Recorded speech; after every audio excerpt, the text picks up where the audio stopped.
deep in the jungle, hidden beneath layers of foliage and silence, lies a forgotten mystery.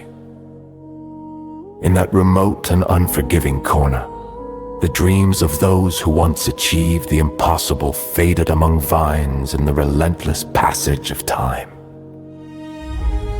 Some suffered, others were broken, and their magical hopes were extinguished in the shadows, erased from memory. The tragedy occurred in absolute secrecy. There were no emergency protocols, no inquiries about the passengers. The small plane they were traveling in was unregistered, flying without a declared route, without a passenger list, and without permission to cross borders. It was the kind of aircraft that moved in the shadows, carrying people who wanted to remain invisible in cargo that never appeared in official records. When it crashed, the world didn't know. No headlines, no alerts, no search teams, only silence. The river changed its course, swept away the wreckage, and the jungle closed in on it, weaving branches over the void while the sky remained the same, as if nothing had happened. Of the passengers, nothing was ever known. No names, no faces, no stories left untold. The only certainty is that a group of young people departed from Bilbao with a scientific dream, unknowingly boarding a non-existent flight. What happened next was never documented. No recordings, no witnesses, no reports. Only scattered fragments remain. Voices that float among the trees. Echoes that don't always match their origin. The unsettling certainty that, for a moment, the jungle spoke. This is an attempt to reconstruct what was never told.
The airplane's fuselage, after crashing into the river, sank slowly, like a wounded creature refusing to disappear.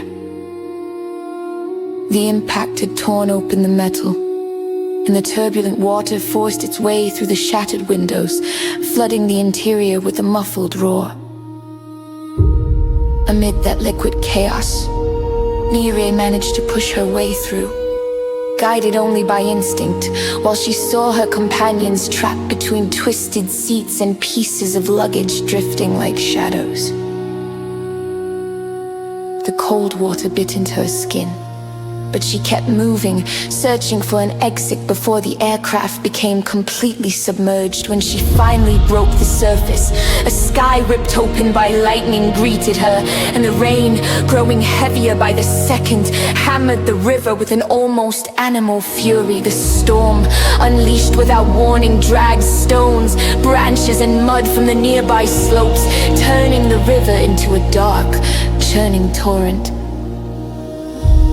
Within minutes, the plane was buried under a mixture of mud and debris, as if nature itself wanted to erase every trace of the crash. Norte, exhausted but aware she had to keep going, swam away from the wreckage, feeling the current push and pull her, forcing her to fight for every inch gained. She didn't dare look back. She knew that what she was leaving behind was too heartbreaking to face. she finally reached a shallower area, she clung to a slippery rock and tried to catch her breath. Her body trembled, not only from the cold, but from the realization that she had survived something she still couldn't fully comprehend. The jungle, silent for a brief moment between thundercracks, seemed to watch her, as if weighing her resilience before allowing her to continue.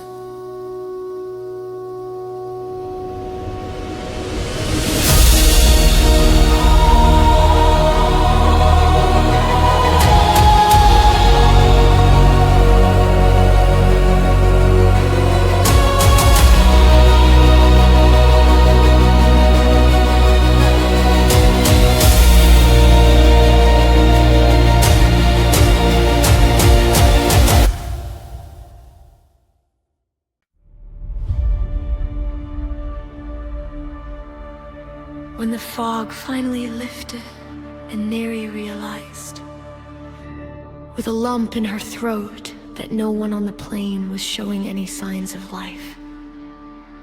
She felt the silence pulling her toward the jungle. She had nothing with her. Her backpack was trapped among the wreckage, and every step she took seemed to remind her that she was completely alone.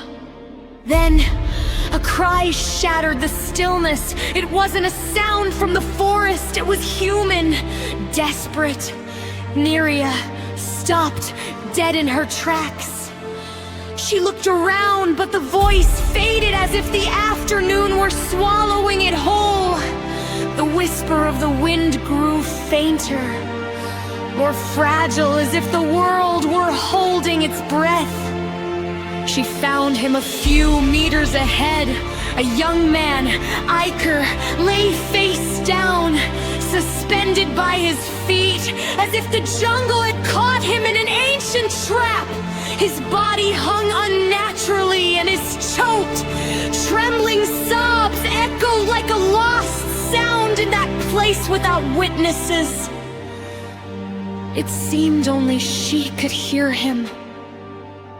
Neria approached, her heart racing. Iker, can you hear me? I'm here, she whispered, trying to keep her voice steady. He tried to answer but barely managed a murmur. I'm very... And the sentence crumbled in the air, as if pain had stolen his words. Soon after, his breathing became ragged. He hadn't completely lost his breath, but each exhalation sounded like a Herculean effort, driven by a mixture of fear and determination.